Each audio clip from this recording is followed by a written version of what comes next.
نہیں ہوں.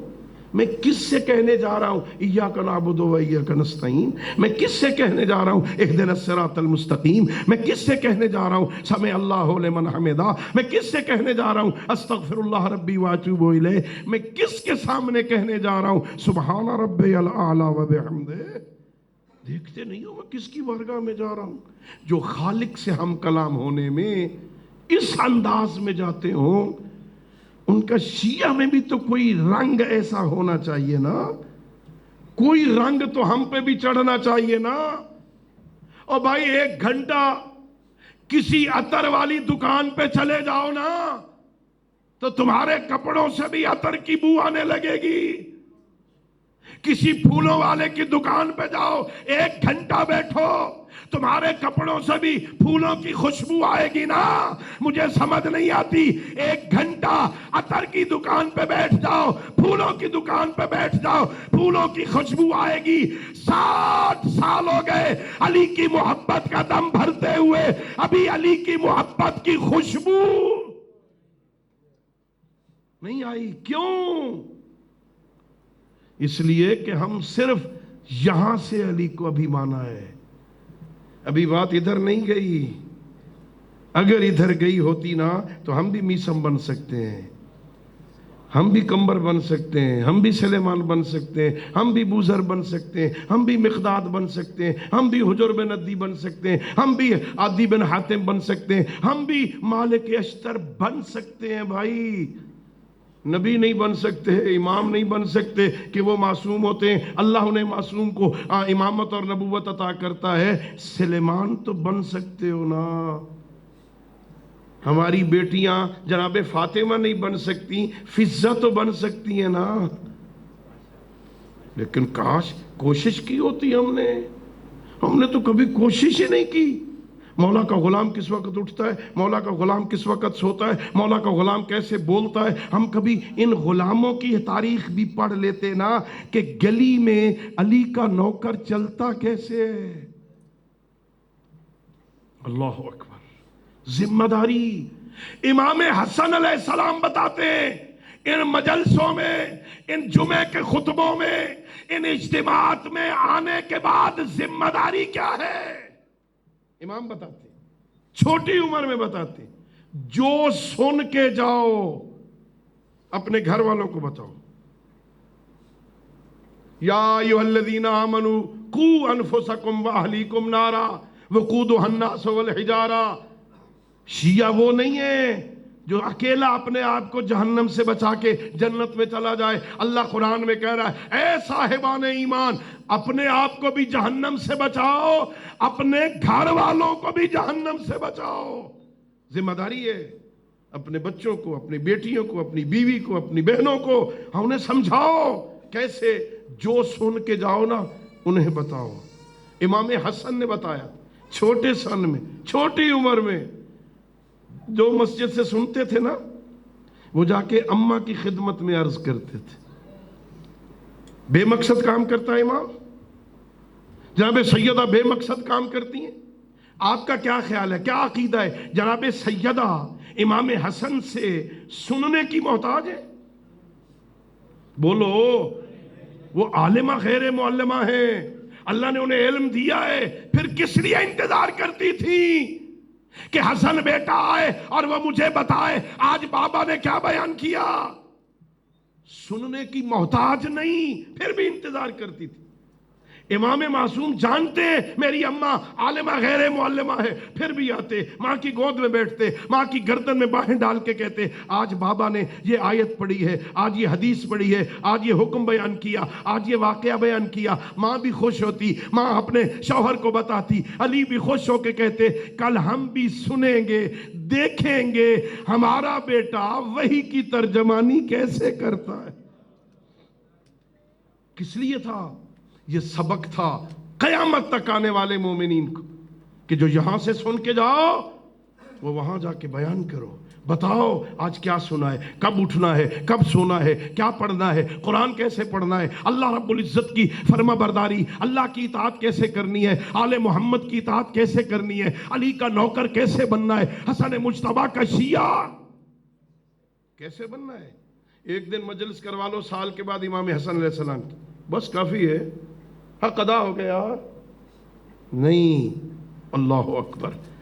میرے امام کی خدمت میں ایک شخص، ایک حدیث آپ کی زحمت تمام کروں، آپ بھی پریشان ہو گئے آخر میں غصے میں، پتہ نہیں اچھی مجلس جا رہی تھی، پتہ نہیں کیوں یو ٹرن لے لیا. صلوات پڑھ لیجئے بابا سے بلند.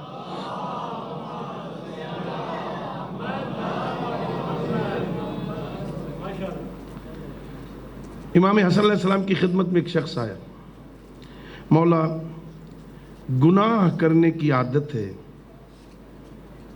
زندگی گزر گئی گناہ کرتے ہوئے، اب بوڑھا ہو گیا ہوں، گناہ چھوڑنا بھی چاہوں نا تو گناہ ترک نہیں ہو سکتا، عادت بن گئی.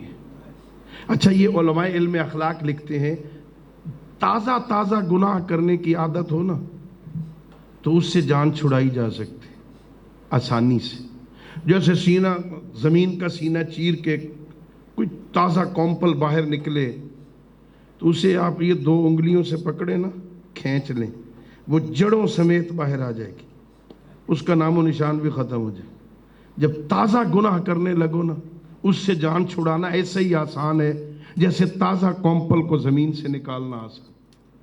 لیکن اگر کوئی اس کومپل کو چھوڑ دے، ابھی ٹھہرے اگلے جمعے کو دیکھیں گے، اچھا اگلے ماہ رمضان میں انشاءاللہ ہے نا توبہ کریں گے، ماہ رمضان. اچھا یہ ابھی کون سی عمر ہے بھئی توبہ کرنے کے، ابھی تو جوان ہو، زندگی انجوائے کریں گے. ہاں بوڑھے ہو کے توبہ کریں گے. اگلے سال حج پہ جائیں گے، جب ساری بیٹیوں بچوں کی شادی کر لیں گے نا، فارغ ہو جائیں گے نا، پھر حج پہ جائیں گے نا، پھر توبہ کریں گے نا، ہے نا. آہستہ آہستہ وہ درخت بڑا ہوتا جائے گا، پھر وہ تناور درخت بن جائے گا. اب ذرا اس ہاتھوں کے ساتھ نکالو، نکلے گی اس کی جڑیں. اب کلہاڑے کی ضرورت ہوگی، اب کسی کی ضرورت ہوگی. اب کوشش بھی کرو گے نا تو کوئی نہ کوئی جڑ رہ جائے گی، اس کے اوپر مٹی ڈال دو گے، اسے پھر بارش کا پانی لگے گا، کچھ دنوں کے بعد پھر زمین سے نکل آئے گی. بڑھاپے کی توبہ ایسے ہی ہے. توبہ کر بھی لینا، عادت سر کے ساتھ جاتی ہے نا، کہیں نہ کہیں وہ چور چوری سے جائے، بوڑھے ہو کے توبہ کرے گا تو ایسا ہی ہوگا نا، کہیں نہ کہیں اس کے اثرات رہ جائیں گے. آیا مولا بوڑھا ہو گیا ہوں، گناہ چھوڑنا چاہوں تو نہیں چھوڑ سکتا، یبن رسول اللہ کوئی ایسا طریقہ بتاؤ گناہ بھی ہوتا رہے گرفت بھی نہ ہو. کمال ہے. میرے مولا نے فرمایا بیٹھ جا، تو میرے پاس آیا ہے نا، میں تجھے نسخہ دیتا ہوں، تیرا جتنا جی چاہے گناہ کر. ہاں مولا کیا کروں؟ فرمایا لا تاکل رزق اللہ، اللہ کا رزق کھانا چھوڑ دے، جتنے مرضی گناہ کرتا پھر. اللہ کا رزق کھانا چھوڑ دے، جتنا جی چاہے گناہ کر، میں تیرا کھا تو نہیں رہا ہوں نا، جتنا مرضی ہے گناہ کر. اللہ اکبر. مولا یہ تو نہیں ہو سکتا. میرے آقا نے کہا کوئی بات نہیں، بیٹھ. اگر اللہ کا رزق نہیں چھوڑ سکتا نا تو پھر ایسا کر، اخرج من ارض اللہ، اللہ کی زمین سے نکل جا، جتنا جی چاہے گناہ کر، اللہ کی زمین سے نکل جا. کہ مولا یہ بھی نہیں ہو سکتا، یہ بھی اللہ کی زمین سے لا یمکن الفرار من حکومتک، میرا اللہ تیری حکومت سے تو فرار ہو ہی نہیں سکتا. کہا کوئی بات نہیں بیٹھ. پھر ایسا کر، تو گناہ کے لیے ایسی جگہ تلاش کر جہاں تیرا رب تجھے نہ دیکھے، جتنا جی فضل ما شئتا، جتنا جی چاہے گناہ کر. کہ مولا یہ بھی نہیں ہو سکتا، دنیا میں کوئی ایسی جگہ کہ اللہ نہ دیکھے. میرے آقا نے فرمایا کوئی بات نہیں بیٹھ، اپنے اندر اتنی طاقت پیدا کر لے، اتنا طاقتور بن جا، قیامت والے دن جب اس کے فرشتے پکڑ کے جہنم لے جا رہے ہو نا تو ان سے اپنا دامن چھڑا سکے. میں نے نہیں جانا. کہ مولا یہ بھی نہیں ہو سکتا، فرشتوں سے کیسے جان چھڑائیں؟ یہ بھی نہیں ہو سکتا. تو میرے آقا نے کہا او بندہ خدا، نہ اس کا رزق چھوڑ سکتا ہے، نہ اس کی زمین سے نکل سکتا ہے، نہ اس کی نظروں سے بچ سکتا ہے، نہ اس کے فرشتوں سے جان چھڑا سکتا ہے، تو پھر اتنا محتاج ہے تو اسی غنی کی اطاعت کر لے، پھر اسی کی بات مان کے زندگی گزار لے. وہ اللہ وعدہ کرتا ہے, اللہ اپنے وعدے کے خلاف نہیں کرتا. وہ اللہ کہتا ہے او میرے بندو, حدیث قدسی میں کہتا ہے عبدی, او میرے بندو, اس مختصر سی زندگی میں تم وہ کرو جو میں چاہتا ہوں, جنت میں وہ کروں گا جو تم چاہو گے. آؤ اللہ وعدہ کر رہے ہیں, آؤ معاہدہ کرو, آؤ اللہ سے تجارت کرو. مختصر سی زندگی عزیزو, میں نے زحمت دی آپ کو, گفتگو لمبی ہو گئی, مجھے معاف کر دینا. اللہ آپ کی اور ہم سب کی اس عبادت کو قبول فرمائے. اللہ ہمیں رب العزت بحق محمد و آل محمد اپنے پیشواؤں کی سیرت طیبہ کو سمجھنے, اس پر عمل کرنے کی توفیق عطا فرمائے. ایک ایک بات پہ عمل کرتے رہو, آہستہ آہستہ آگے بڑھتے رہو. یکدم تو مشکل ہوتا ہے نا, لیکن کوشش کرو ایک قدم, ہر روز ایک قدم ان کے قریب ہو جاؤ, ایک قدم اور قریب ہو جاؤ. انشاءاللہ اس لائن میں لگ جاؤ جس لائن میں سلیمان ہے. انشاءاللہ وہاں پہنچو گے جہاں سلیمان پہنچا ہے. بس عزیزو, میں نے زحمت دی آپ کو. یہ جو دین ہم تک پہنچا ہے نا, اس پہ بڑا خرچ ہوا ہے, ہمیں ملا ہے مفت میں, اس لیے اس کی قدر نہیں. اس کی قدر پوچھنی ہو نا تو نبی کی بیٹی سے پوچھو. یہ جو کل کا دن گزرا ہے نا, کل کا, اس ایک دن میں رسول کی بیٹی کے گھر سے 2 جنازے اٹھے. اللہ اکبر. باپ کا جنازہ بھی اٹھا, بیٹے کا جنازہ بھی اٹھا. میری آقا زادی یتیم بھی ہوئی ہے 28 صفر کو, میری آقا زادی کی گود بھی اجڑی ہے 28 صفر کو. 2 جنازے اٹھے. لیکن عجیب ہے, پیغمبر کا جنازہ اٹھا, جنازہ پڑھنے والا کوئی نہیں تھا. بیٹے کا جنازہ اٹھا, مسلمان آئے ضرور لیکن تیر کمان لے کے آئے. اللہ اکبر. اجرکم اللہ, اجرکم اللہ.